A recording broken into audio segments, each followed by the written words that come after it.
नमस्कार और बहुत बहुत स्वागत है आपका CNBC आवाज पर। अब मैं हूं आपके साथ विपिन भट्ट और लेकर हाजिर हैं एक बार फिर से आपका मनपसंद शो, जहां पर हम देते हैं आपके सवालों के जवाब। चाहे फिर अब कोई शेयर खरीदना हो, बेचना हो, होल्ड करना हो या और कोई कंफ्यूजन हो, आप हम पर रिलाय कर सकते हैं। और आज भी हम आपको देंगे शेयरों से जुड़े आपके सवालों के जवाब। और साथ ही इम्पोर्टेंट रहेगा कि बुधवार को मार्केट में क्या स्ट्रेटजी रखी जाए, वो भी सारी बातचीत होगी। और ये सारी बातचीत करने के लिए आज हमारे साथ कार्यक्रम में शामिल हो रहे हैं एक खास मेहमान अमित सेठ साहब। उनसे हम बातचीत करेंगे और आपके सवालों के जवाब अमित सर से लेंगे।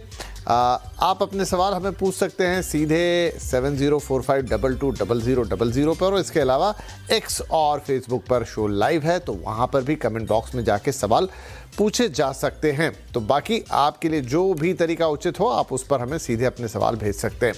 लेकिन ये सारी बातचीत करें, आपके सवाल लें, उससे पहले थोड़ा माहौल बनाते हैं। और माहौल कैसे बनेगा? बिल्कुल ऐसे ही बनेगा कि देखा जाए कि मंगलवार के दिन बाजार ने कैसे परफॉर्म किया है। तो अमेरिका और ईरान में बातचीत को लेकर जो सस्पेंस बना हुआ है, उसने के बीच में बाजार में बुल्स थोड़े जोश में नजर आए। उन्होंने दरकिनार किया उस सस्पेंस को और अपनी चाल दिखाई। तो सेंसेक्स निफ्टी एक शानदार बढ़त के साथ बंद हुए हैं। मिड कैप और स्मॉल कैप के अलावा बैंकिंग शेयरों में अच्छी खरीदारी रही। निफ्टी बैंक इंडेक्स में करीब 1.5% के आसपास की बढ़त हमने देखी है। और कैसा रहा ये बाजार, अगर और डिटेल में जानना है तो हमें सुन लेना चाहिए कि कंचन क्या बता रही है। तो हफ्ते का दूसरा कारोबारी दिन, क्या शानदार गेन्स आज के सत्र में बाजार में देखे गए हैं। बैंकिंग सेक्टर की बात करी जाए तो मेजर इंडाइसेस में ये लीड करता हुआ नजर आया है। निफ्टी में शानदार क्लोजिंग देखने को मिली है। मिड कैप और स्मॉल कैप भी यहाँ पे अच्छी खासी बढ़त के साथ बंद हुए हैं। सेक्टोरल पॉकेट की अगर बात करी जाए तो हर जगह आज जो मोमेंटम है शानदार बना हुआ था। देखिए फिनेंशियल्स में अच्छी खासी तेजी। FMCG तो आखिरी तक आते आते क्या इसने एक रेस जो लगाई है। IT में अच्छा गेन था। इसके साथ रियलिटी पैक आज काफी ज्यादा बजिंग था। मॉर्निंग से हम देख रहे थे कि यहाँ पे मोमेंटम जो है वो शानदार तरीके से कायम था। आइए बात करते हैं कि स्टॉक स्पेसिफिक एक्शन आज के सत्र में किस तरीके का रहा है। निफ्टी की अगर इस टाइम पे बढ़ने वाले स्टॉक्स की बात करी जाए तो देखिए FMCG के सबसे ज्यादा आपको स्टॉक देखने को मिलेंगे। नेस्ले इंडिया, यहाँ पे नतीजे आए, नतीजे काफी शानदार। उसके बाद 7.5% की तेजी यहाँ पे देखने को मिली है। HUL, ट्रेंट और बजाज फाइनेंस अच्छे खासे गेन्स के साथ आज के सत्र में बंद हुए हैं। इसके अलावा लूजिंग पॉकेट की बात कर ली जाए तो SBI लाइफ, देखिए यहाँ पे SBI लाइफ की अगर बात करें तो कल नंबर्स आने वाले हैं और नंबर्स से पहले ये जो रिएक्शन है वो देखने को मिल रहा है। BEL में थोड़ी सी गिरावट है। जियो फाइनेंशियल गिरावट के साथ बंद हुआ है। वहीं डॉक्टर रेड्डीज में भी हल्का फुल्का पेन जो है वो देखा गया है। सेक्टर्स की इस टाइम पे मैं बात कर रही थी तो देखिए सबसे पहले अगर हम बात कर ले FMCG शेयर्स की तो यहाँ पे पूरे ही सेक्टर में नेस्ले का एक जो रब ऑफ इफेक्ट है वो आज हमें देखने को मिला है। HUL में आखिरी में आते आते क्या शानदार गेन्स। यहाँ पे नेस्ले इंडिया की जो ग्रोथ है, जो नतीजे हैं Q4 के वो शानदार आए हैं। ब्रिटानिया और डाबर ने भी एक अच्छी खासी कैचअप रैली आज के सत्र में दिखाई है। इसके अलावा रियलिटी, यहाँ पे सुबह से ही हम देख रहे हैं कि बस बना हुआ था। मैंने मॉर्निंग में स्टॉक्स एंड न्यूज में बताया भी था।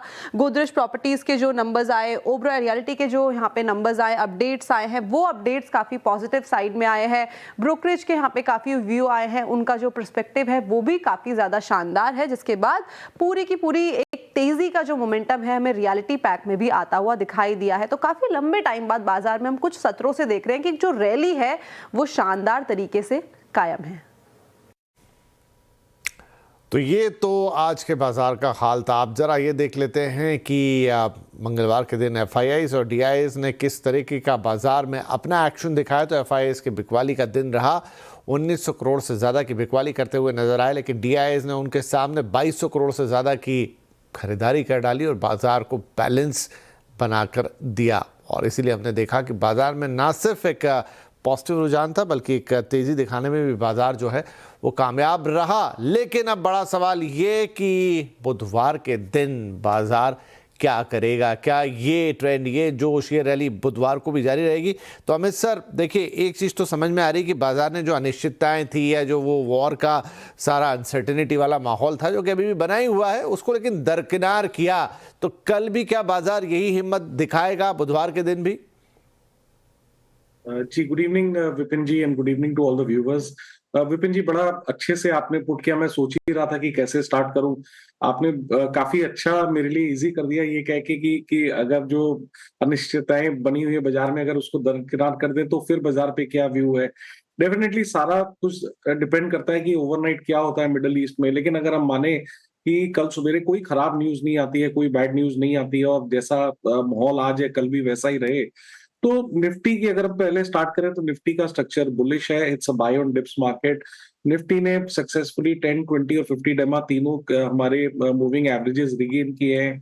रेजिस्टेंस लगभग हमारा 200 डेमा के आसपास आता है, जो थोड़ा सा दूर है 2500, 820 के आसपास। तो रणनीति बाय ऑन डिप की है। अगर हमें कोई भी कारणवश 25,450 सॉरी 24,450, 475 के आसपास अगर हमें कोई डिप मिलता है तो हमें बाय करना चाहिए। 30-40 पॉइंट का एक स्टॉप लॉस लगाएं। गैप अप होता है तो चेज नहीं करना है बाय, क्योंकि रिस्क रिवॉर्ड फेवरेबल नहीं रहेगा। एग्जिस्टिंग पोजीशंस है तो स्टॉप लॉस 24,450 के आसपास लगा के पोजीशन कंटिन्यू करनी चाहिए। रही बात बैंक निफ्टी की, bank Nifty is the stronger of the two indices. Reason यहाँ पे ये है कि बैंक निफ्टी ने अनलाइक निफ्टी अपना 200 डेमा भी रिगेन कर लिया है। यहाँ पे स्ट्रक्चर काफी पॉजिटिव है। अगर कोई गैप अप मिले तो चेज नहीं करना है, क्योंकि रिस्क रिवॉर्ड फेवरेबल नहीं होगा। गैप अप में अगर आप पोजिशनली होल्ड कर रहे हैं तो स्टॉप लॉस अपना 57, 150, 200 आसपास लगा के कंटिन्यू करें। और अगर कोई डिप मिले, कोई भी कारणवश से 150 पॉइंट की डिप मिले टुवर्ड्स 57, 150, 200, तो वहां बाय करना चाहिए। 100 थोड़ा, बैंक निफ्टी थोड़ा सा बड़ा इंडेक्स है तो 100-125 पॉइंट का आप स्टॉप लॉस लगाएं। और मुझे लगता है यहाँ पे 58,000 तक के टारगेट्स पॉसिबल है। तो बैंक निफ्टी में 58,000 तक के टारगेट्स पॉसिबल है। और देखिए, बाय ऑन डिप्स की ही सलाह दे रहे हैं, चाहे निफ्टी की बात हो चाहे बैंक निफ्टी की बात हो। निफ्टी में भी आप देखें 24,450 के स्टॉप लॉस के साथ वहां भी खरीदारी की सलाह, same to the bank Nifty. तो बाय ऑन डिप्स की सलाह यहाँ पर दोनों इंडाइसेस में। लेकिन एक ओवरऑल मूड पॉजिटिव लगता हुआ अमित जी को भी के मार्केट अपनी वो स्ट्रेंथ दिखाता रहेगा। राइट, तो ये हो गई ब्रॉडर मार्केट्स की बात। अमित सर, कुछ इंडिविजुअल स्टॉक्स में आप देख रहे हैं? जी Vipin ji, finally FMCG sector is doing well. यहाँ पे हमने एक लंबे अरसे से एक अंडर परफॉर्मेंस देखा, सेलिंग देखा, लेकिन अब यहाँ पे सेलिंग एग्जॉस्ट होते नजर आ रही है। और हम देख रहे हैं कि जो मेजर वीकली मंथली सपोर्ट्स है वहां से काफी सारे एफएमसीजी चार्ट्स रिवर्स कर रहे हैं। तो यहाँ से मुझे एचयूएल का स्ट्रक्चर काफी पॉजिटिव लग रहा है। एक स्ट्रॉन्ग सपोर्ट एरिया 2200, 2250 के आसपास है, जहां पे स्टॉक ने पिछले 1.5 से 2 सालों में 3 बार टच किया और वहीं से हमने एक रैली देखी। तो एक अच्छे सपोर्ट जोन से रिवर्सल आ रहा है। एचयूएल में आज वॉल्यूम्स, आज और कल के सत्र में डिलीवरी वॉल्यूम्स भी काफी स्ट्रॉन्ग है, तो एचयूएल में पोजीशन बनाई जा सकती है। 2280 का स्टॉप लॉस रखना है हमें, और 2375 तक के यहाँ पे टारगेट्स रहेंगे। राइट, तो एचयूएल खरीदने की सलाह बुधवार को इस पर नजर रखी जा सकती है बाजार के अंदर, जहां पर आपके लिए टारगेट्स होंगे 2375 के और 2280 का स्टॉप लॉस लगाएगा अमित जी की सलाह। राइट, चलिए सवाल जवाब का सिलसिला शुरू करते हैं। पहले कॉलर है मिस्टर प्रदीप सक्सेना और कॉल आई है पीलीभीत से। प्रदीप जी, स्वागत है आपका, क्या स्टॉक से बताइए। नमस्कार विपिन जी, विपिन भट्ट जी। आपका तो मैं बराबर से सुनता हूँ आपको, और आपकी भाषा शैली इतनी निराली है कि आपको बार बार सुनने का मन करता है। अमित जी को भी मेरा नमस्कार। क्या बात है, बहुत बहुत धन्यवाद। मेरा सवाल एलएनटी को लेके है। ये मैंने 2022 में 2400 के आसपास खरीदे थे 500 शेयर। ओके। और मेरा नजरिया इसको लॉन्ग टर्म भी रखने का है, तो मुझे इसके बारे में जानना था कि मैं इसको कितने समय तक लॉन्ग टर्म रख सकता हूं, या अगर कभी इसको बीच में निकालना हो तो उसके बारे में राय चाहिए। ठीक है जी, बहुत बढ़िया सवाल। और सबसे पहले तो आपको बहुत बहुत बधाई की एक अच्छा सवाल है आज के शो की शुरुआत करने के लिए। आपने 2022 में खरीदे, सही भाव पे खरीदे, और आज हर शेयर पे देखिए आपको 1600 रुपए से ज्यादा का प्रॉफिट है, और शेयर्स भी कम ज्यादा नहीं लेकिन पूरे 500 हैं। तो अमित सर, तो प्रदीप जी बहुत बहुत बधाई। अब अमित सर से सलाह लेते हैं। अमित जी, क्या करना चाहिए? क्या ये प्रॉफिट आगे इनका और बढ़ता जाएगा अगर ये रखना चाहें, या फिर कहीं थोड़ी प्रॉफिट टेकिंग कर लेनी चाहिए और थोड़ा सा डाइवर्सिफाई करना चाहिए निवेश को? विपिन जी, मेरे हिसाब से स्टॉक को होल्ड करना चाहिए। जो दिक्कत का समय था जब वॉर मिडिल ईस्ट में स्टार्ट हुई थी और कुछ कारणवश की एलएनटी का वहां पे एक्सपोजर है, तो हमने एक अच्छा खासा करेक्शन देखा था एलएनटी के स्टॉक में पिछले 1-1.5 महीने में। स्टॉक का रिसेंट हाई 4400 था। जब वॉर स्टार्ट हुई तो उसके बाद स्टॉक ने ऑलमोस्ट 32-3300 के लेवल्स दिखा दिए। अच्छी बात यह है कि उस पीरियड में इनका स्टॉक इनके हाथों से निकला नहीं, तो जब खराब समय इन्होंने झेल लिया तो अच्छे समय में तो होल्ड ही करना चाहिए। स्ट्रक्चर पॉजिटिव है, 10, 20, 50 डेमा सब यहाँ पे रीगेन हो चुका हुआ है और अब कोई चार्ट्स में कोई दिक्कत नहीं है, कोई प्रॉब्लम नहीं है, एक अच्छा बेस बनाया है स्टॉक ने। अगर मेरी मानिए तो मुझे पर्सनली चार्ट स्ट्रक्चर देख के लगता है कि जो हमारा प्रीवियस हाई 4400 था, स्टॉक स्लोली एंड स्टेडीली वहां जा सकता है। क्वालिटी स्ट्रक्चर है, होल्ड करने की सलाह है। थोड़ा सा इनका लंबा नजरिया है, इसीलिए स्टॉप लॉस थोड़ा सा डीप दे रहा हूँ। आप 3800, 3850 का स्टॉप लॉस लगाएं और इस एलएनटी के स्टॉक में बने रहें। तो प्रदीप जी 3850 का स्टॉप लॉस लगाइए, बने रहिए। आगे 4400 तक के मतलब जो प्रीवियस हाई थे वो तो देखने को मिल जाएंगे। आप अभी भी फोन लाइन पर है तो एक सवाल है मेरा आपसे जी कि जब ये 3200 पे चला गया था तब मन में नहीं आया कि अरे ये क्या है, हर दिन 100 150 रुपए गिर रहा है, निकाल दूं क्या? नहीं सर, मैंने सोचा ही नहीं। मैंने सोचा एलएनटी एक बहुत अच्छा शेयर है, इसको मुझे होल्ड करके रखना ही है, चाहे ये 2400 भी आ जाए तब भी रखना है मुझे। क्या बात है, बहुत बढ़िया। तो अच्छी एक मिसाल आपने कायम की है। आप ऐसे निवेशक जिन्हें धैर्य रहता है और अंत में अगर मान लीजिए कोई कंफ्यूजन भी है तो सही प्लेटफॉर्म पे सवाल पूछ के सही राय ले रहे हैं। बहुत बहुत साधुवाद आपको प्रदीप जी, और आप होल्ड करिए 3850 का बस स्टॉप लॉस लगा लीजिए। आगे बढ़ते हैं सर, यहाँ पर अगले कॉलर है मिस्टर कमलाकर फ्रॉम हैदराबाद। कमलाकर जी बहुत स्वागत है आपका। क्या शेयर्स हैं आपके पास? Good evening sir. Good evening जी। मेरे पास फेडरल बैंक का है 1014 numbers. Okay, I purchased in 2017. Okay, at 118 rupees. Now I want to understand whether I should hold it or come out of this. ठीक है, अभी भी काफ़ी लंबा होल्ड हो गया, बहुत अरसे आपने होल्ड कर लिया, उसका आपको प्रतिफल भी मिल रहा है, रिवॉर्ड भी मिल रहा है।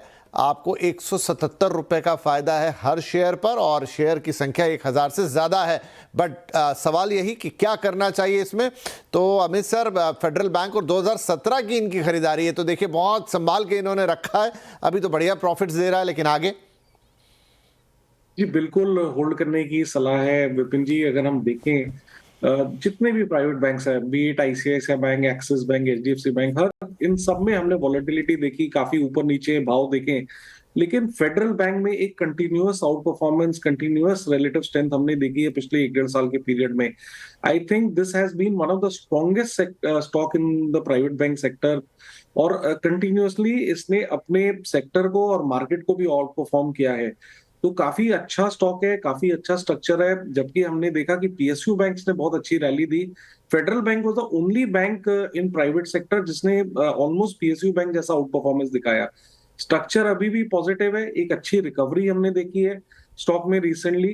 10 और 20 डेमा के ऊपर निकला है, बेस भी रिसेंटली बना है 250 260 के लेवल पे। देख के लगता है कि ये 52 वीक हाई अपना क्रॉस करेगा, तो आप बिल्कुल बने रहें। 280 का स्टॉप लॉस यहाँ पे लगा के रखिए। चलिए जी, तो बने रहने की सलाह है। 2017 से आप हैं, अच्छा मुनाफा कमा रहे हैं, अभी भी 280 रुपये का स्टॉप लॉस लगाइए और इस शेयर में बने रहिए, आगे ये आपको और कमाई करके देगा। हम आगे बढ़ते हैं, यहाँ पर अगले कॉलर हैं रतीश साहब और कॉल आई है नवी मुंबई से। रतीश जी बहुत स्वागत है आपका। क्या स्टॉक्स लिए हैं sir?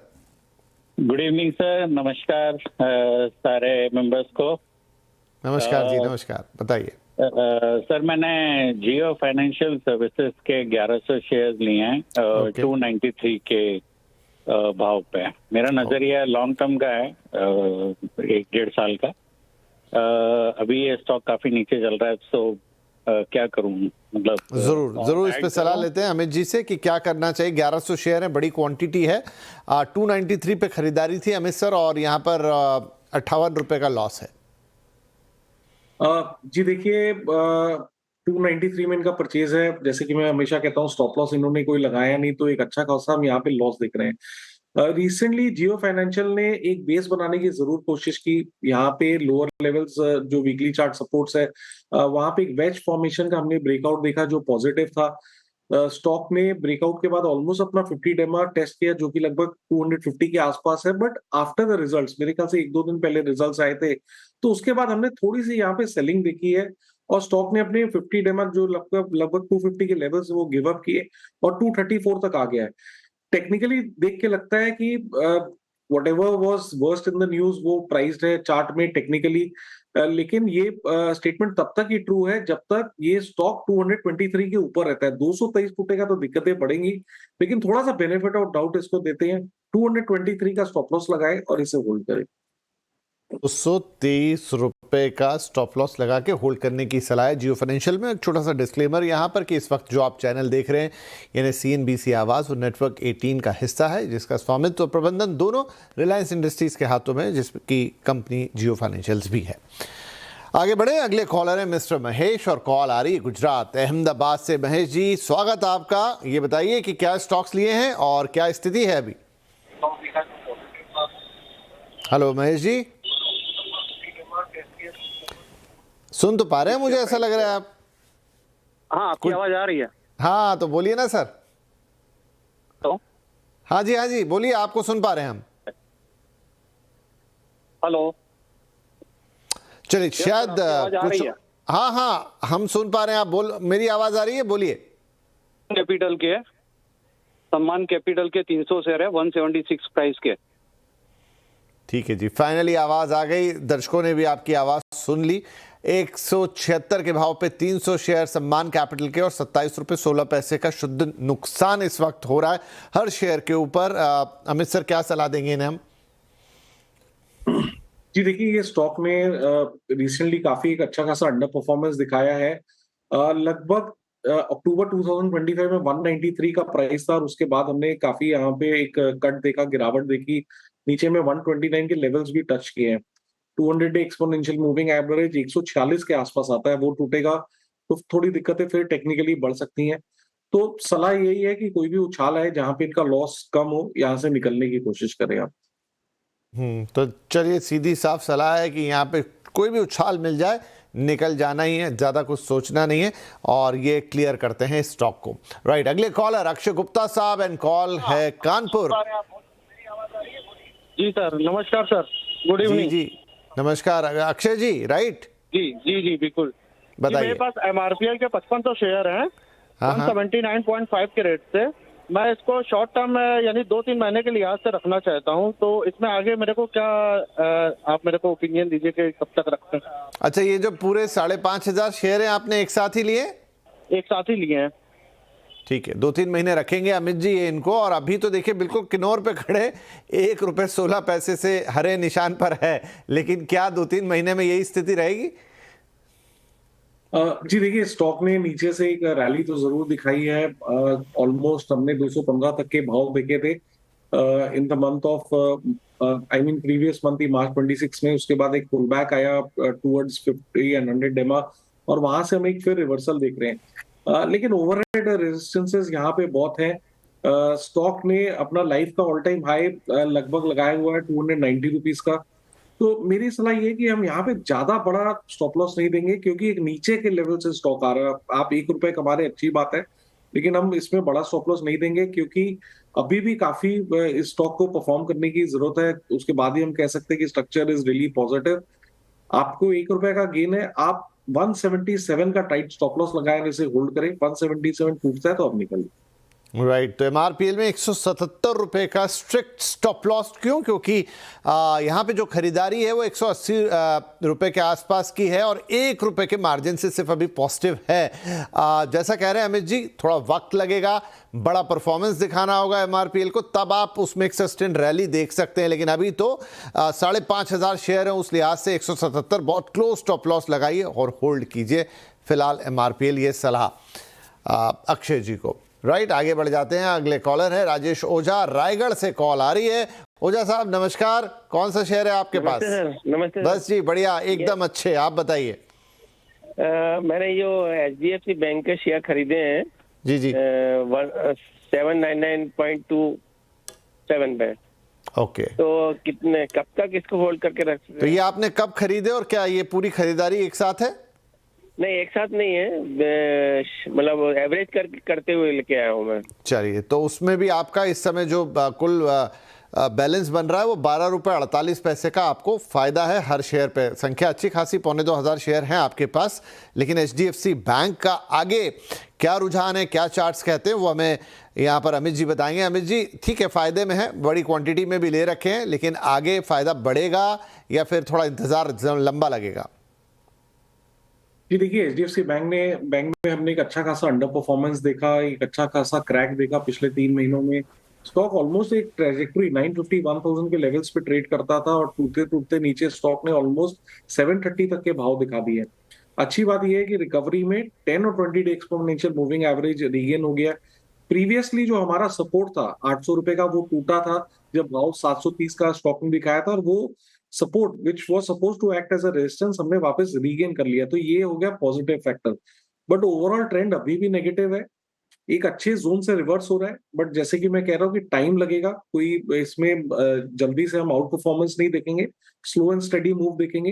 At the same time हमें ये इंश्योर करना है कि जो 770 के लेवल्स है वो ये स्टॉक होल्ड करे, गैप सपोर्ट एरिया है।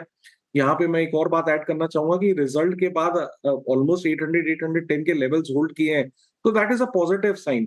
एक बार स्टॉक 50 डेमट 840 के ऊपर निकलेगा तो may be will start seeing out performance. In the meanwhile आप 770 का स्टॉप लगा के इसे होल्ड करें। ये तो एचडीएफसी में लंबी कहानी रही और काफ़ी उतार चढ़ाव हाल फिलहाल में एक्सप्लेन भी किया अभी अमित सर ने, लेकिन फिलहाल के लिए सलाह कि 770 रुपये का स्टॉप लॉस लगाइए। 840 वो पहला टारगेट होगा जिसका इंतजार होगा, उसके बाद ये लंबी उड़ान दिखा सकता है, लेकिन फिलहाल 770 के स्टॉप लॉस के साथ होल्ड कीजिए। अभी भी आप प्रॉफिट में ही है तो नुकसान आपका नहीं होगा, और स्टॉप लॉस के साथ आप थोड़े और सेफ हो जाएंगे। ये राजेश जी के लिए सलाह। अगले कॉलर है मिस्टर अजय, और कॉल आई है कानपुर से। अजय भाई स्वागत है आपका, क्या शेयर्स हैं? जी मेरे पास केईआई के 12 शेयर बचे हैं, 12 तो 12 तो मैं बचे हैं, मतलब बाकी कहाँ गए? हाँ बाकी मैंने 6 सेल किए थे, आरईसी ले लिया था 45-40 पे। अच्छा। और बाकी 5000 पे मैंने 6 बेच के मैंने 10 आईसीआईसीआई प्रू एएमसी ले लिए थे जो मेरे अच्छे चल रहे हैं। अभी केईआई का फ्लक्चुएशन बहुत है, मैं लॉन्ग टर्म इन्वेस्टर हूँ, तो मैं चाहता हूँ ऐसा शेयर मिल जाए मेरे को जो इसकी जगह अगर 5000 से जैसे ये ऊपर आता है मैं इसको बेच के मैं ऐसा शेयर ले लूँ जो स्टेबिलिटी हो जिसमें। राइट। तो अमित जी बड़ी इंटरेस्टिंग है कहानी, इसलिए मैंने चलिए इत्तेफाक से सवाल पूछ भी लिया कि बाकी के शेयर्स का क्या हुआ। तो उन्होंने वक्त पे निकाले, कुछ 5000 के भाव पे, कुछ और बता रहे जहां इन्वेस्ट किए वो अच्छा चल रहा है। 12 रह गए इनके पास, अभी भी उन 12 पे इनको 1400 से ज्यादा का प्रॉफिट है हर शेयर पर इनका सवाल है कि अब थोड़ा इनको शेकी लग रहा है मामला, यहां से निकल के कहां जाए? जी देखिए, इन्होंने खुद ही सारी कहानी बता दी कि वॉलेटाइल है, ऊपर नीचे बहुत करता है, तो थोड़ा सा टेंशन देता है। चार्ट्स अगर आप देखें विपिन जी, तो पिछले 4-5 दिनों में एक अच्छी रैली हुई है, लगभग 4300 का प्राइस था, 4800 तक आ गया है। स्ट्रक्चर वीक नहीं है, लेकिन 10 डेमा से दूर है, तो जैसा बाजार में होता है पुल बैक कभी भी आ सकता है। पुल बैक कहाँ तक आ सकता है? 4600 तक पुल बैक एक नॉर्मल पुल बैक की तरह क्वालिफाई करेगा। उन परिस्थितियों में कहेंगे कि 200 रुपए हमारा मुनाफा निकल गया। प्रीवियस हाई हमारा 5200 है, चार्ट देख के लगता है स्लोली एंड स्टेडिली जा सकता है। अगर आप वॉलेटिलिटी 200 रुपए की झेल सकते हैं तो होल्ड करें, और अगर आपको लगता है नहीं ये थोड़ा सा मेरे लिए भारी हो जाएगा तो आप इन लेवल्स पे मुनाफा बांध लें 4825 पर। और रही बात अगर इनको कोई स्टेबल स्टॉक चाहिए तो मेरे हिसाब से power and defence sector is doing well. लेकिन विपिन जी, हमने रिसेंटली इन सब क्षेत्रों में एक अच्छी रैली देखी है, तो अभी इन पॉइंट पे मैं नहीं लेने को कहूंगा। जिस तरह एनटीपीसी 400 के आसपास है, कभी हमें ये ड्रॉप में 370 375 के आसपास मिले तो एक अच्छा पॉइंट है टेक्निकली। सिमिलरली बीएल में एक अच्छी रैली देखी, 457 का प्राइस है, कोई भी कारणवश अगर कोई पुल बैक आता है टुवर्ड्स 425 430 तो एक अच्छा एंट्री पॉइंट हो सकता है, स्टेबल स्टॉक्स है। तो ऐसे हम अपनी रणनीति बना सकते हैं technically. NTPC BL entry points भी बता दिए अमित जी ने आपको कि कैसे लेने हैं, क्योंकि आप लेना चाहते हैं। और जहां तक रही आपकी केईआई की बात, तो वहां पर आपको जो अनस्टेबिलिटी महसूस हो रही है, तो सर ने एक और चीज़ कही, ऑलरेडी आप फायदे में है। अगर 100-200 रुपये का और अगर आप थोड़ा ले सकते हैं उतना रिस्क, तो 5200 तक भी जा सकता है, वहाँ पे बेचिएगा तो आपको और फायदा हो जाएगा। अभी तुरंत निकलना चाहते हैं तो भी आपके लिए लॉस तो कोई है नहीं, और कैसे दूसरी जगह एंट्री करनी है वो भी आपको समझाइश दे ही दी गई है। तो बड़े अच्छे सवाल के साथ हम एक छोटा सा ब्रेक ले लेते हैं यहाँ पे। ब्रेक के बाद और दर्शकों के ऐसे ही कुछ और इंटरेस्टिंग सवाल, और हम दे रहे हैं हमारे दर्शकों के सवालों के जवाब। चाहे आपके शेयर्स होल्ड करने हो, खरीदने हो, बेचने हो, कोई और दुविधा आप हमसे पूछते हैं, और अमित जी आज जवाब दे रहे हैं आपके सवालों के। फटाफट जितना वक्त है एक एसएमएस ले लेते हैं। राम प्रवेश दुबे मध्य प्रदेश से, इनका सवाल है सर, जीएसएफसी के 100 शेयर हैं 205 रुपए के भाव पर, नुकसान है हर शेयर पे 30 रुपए का। जी विपिन जी, ऑनेस्टली ये शेयर जो है थोड़ा sideways consolidation to negative trend ही है। 200 डेमा के नीचे ट्रेड कर रहा है। जब भी यहाँ पे हम पुल बैक देखते हैं, अक्सर देखा हो गया पिछले कुछ अरसे से कि 200 डेमा के पास होल्ड कर जाता है, तो अप ट्रेंड में तो नहीं है, साइडवेज टू नेगेटिव है। तो कोई भी उछाल आए तो यहाँ पे निकलने की कोशिश कर, उछाल हो यहां से निकल जाइए, सीधी साफ सलाह। राइट, और इसी के साथ घड़ी बता रही कि आज के लिए समय हो गया समाप्त। बहुत बहुत धन्यवाद अमित सर, आप आए, आपने दर्शकों के सवालों के जवाब दिए और एक बेहतरीन रणनीति भी उनके लिए मार्केट के लिए तैयार करके दी। लेकिन जाने से पहले कोई डिस्क्लेमर्स? जी जितने भी स्टॉक्स डिस्कस हुए हैं इनमें मेरी कोई पर्सनल पोजीशन नहीं है। जी बहुत शुक्रिया अमित सर, और सभी दर्शकों का भी बहुत बहुत धन्यवाद।